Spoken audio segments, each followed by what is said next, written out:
Hey everyone, welcome to the podcast. I'm here with Appleman, and Yo, what's up? we're gonna be talking about some Catholic topics today, and hopefully you Yes, like, sir. subscribe, and enjoy. So the first topic is thoughts on traditional Catholicism. So what do you think about it? My opinion on traditional Catholicism is that I think it should definitely come back, Yep, and that the Catholic Church should more have switched to the traditional Latin Mass because with Novus Ordo Vatican II, I think not all masses are bad after Vatican II, but I do yep, think that there's a lot of bad effects that really came with. yeah, There have been cases of clown masses where people dressed up as clowns were on the altar and yep, doing mass. Been a lot of yeah, abuses in this Vatican II. If we switch to the traditional Latin Mass, a lot of these abuses will dwindle down. yeah, And I mean, like, this doesn't really matter because yep, the Mass is the Mass. You need to partake yep, in the Eucharist. It doesn't really matter. yeah, But I think also, in a sense, like, the traditional Latin Mass was a lot more beautiful. Like, yeah. It is Latin. yeah, Latin is the language is better. Um, the priest wasn't really facing you, focusing on you. Yep, he was he wasn't focused on you. He was facing the opposite direction because he's performing mass.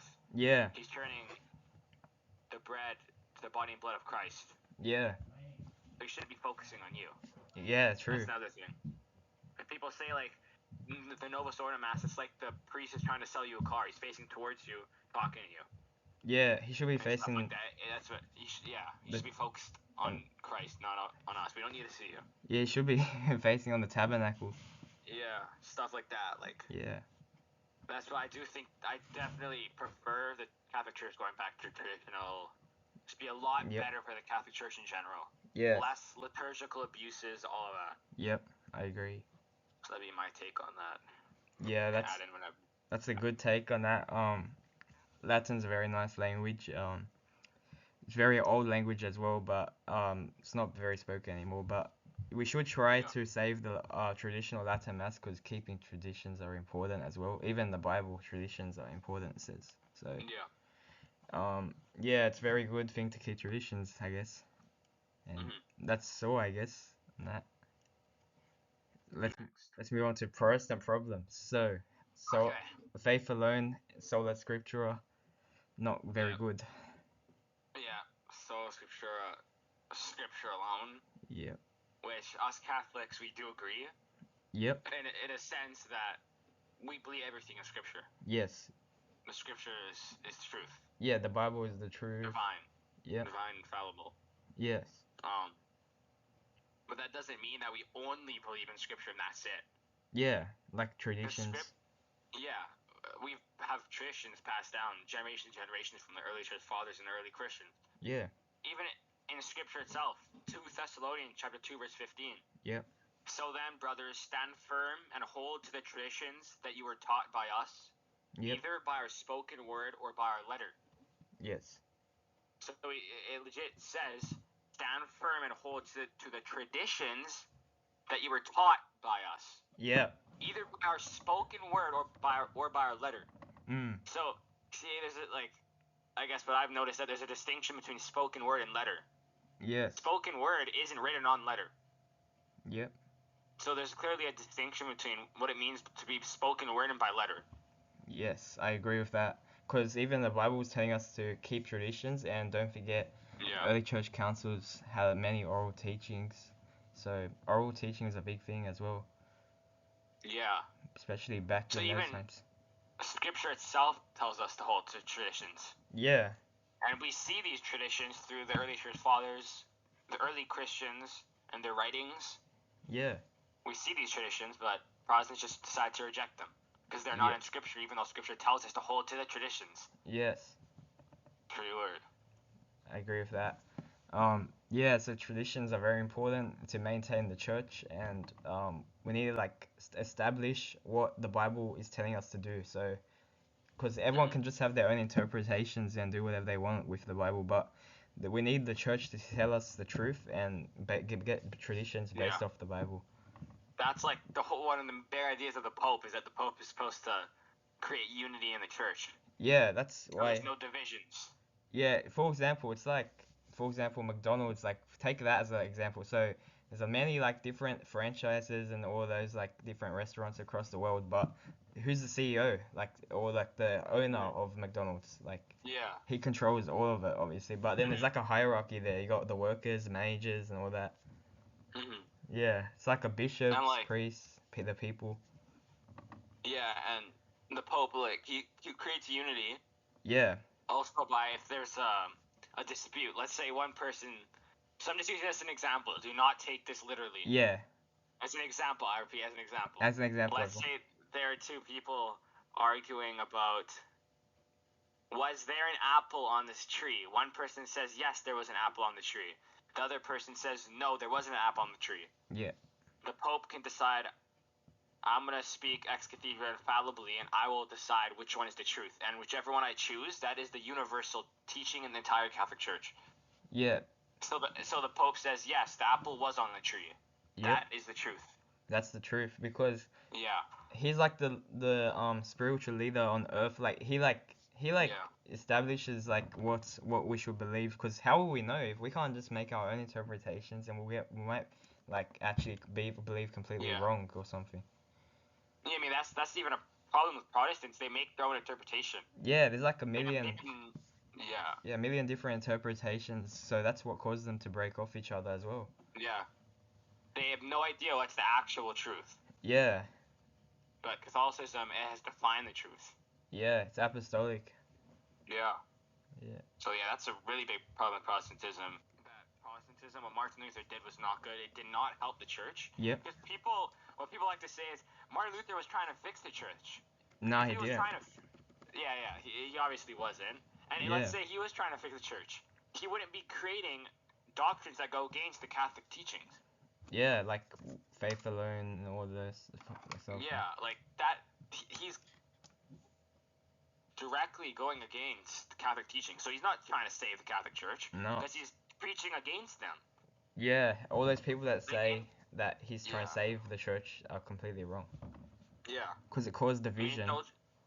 There was legit one bishop who was abusing indulgences. Yeah. Plus, they were building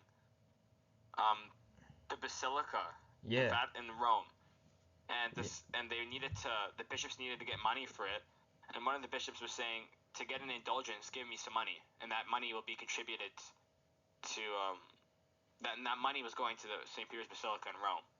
Yeah, like. And there was one bishop. Okay, you can go ahead. No, that's alright. You go. Okay, and there was one bishop who was doing that, who was taking their money and bringing it to Rome, and that was an abuse. And Martin Luther didn't like that. Yeah. Decides he wants to reform the entire church.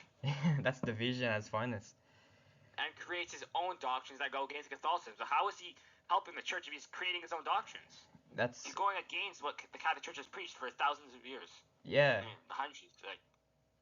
It's a big problem with that. It's like someone comes along after you had like a idea for like thousands of years, and then someone's like, oh, that doesn't seem right.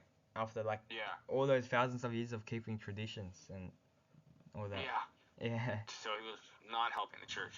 Yeah. It's caused a lot of division and not very good for Christians. Yeah.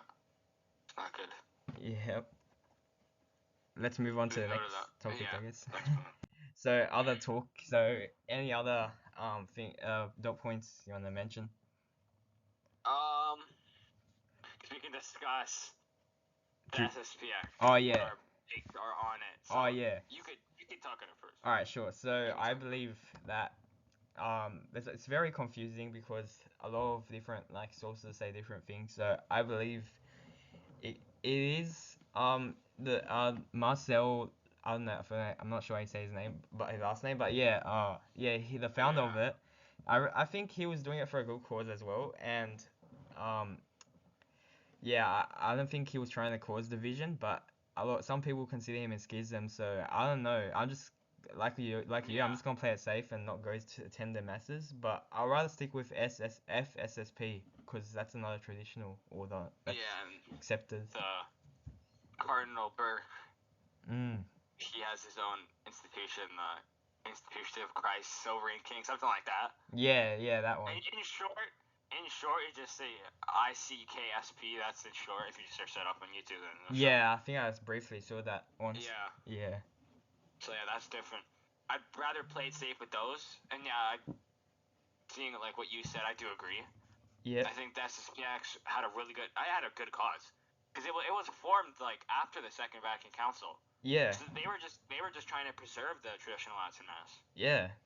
They didn't want to cause division. They were just trying to preserve it. Yeah, that's exactly right. I think the problem was like the Pope, in a sense, the Pope definitely didn't really like it that much. Yeah, you can tell. But people say like Lefebvre, I forget Marcel Lefebvre, whatever. Yeah. I forget his name. Apparently he ordained certain bishops without the Pope's approval. Yeah. And they didn't like that. I don't know. Like, personally, I haven't done too much research on the topic. I don't know if he's in schism or not. But Yeah. again, I'd rather play it safe. Just play it safe. Ones. Yeah. Yeah, that's it.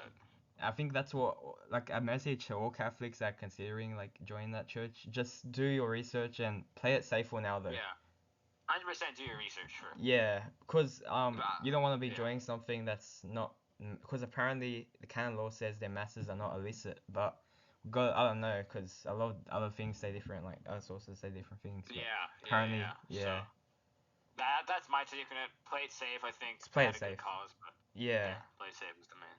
Yeah.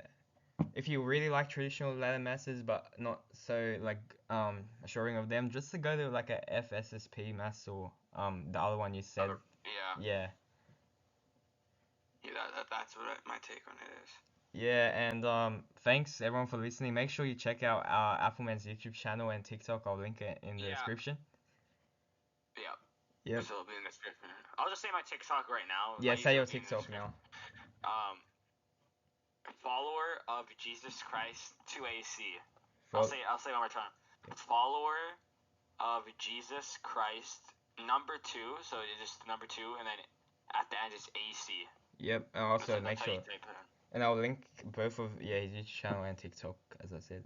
Yeah, and make sure to like and subscribe. Yeah, make sure to like and subscribe, and we'll bring more people on the podcast next episode. Yeah. This is the first one, so thanks for listening to the first one.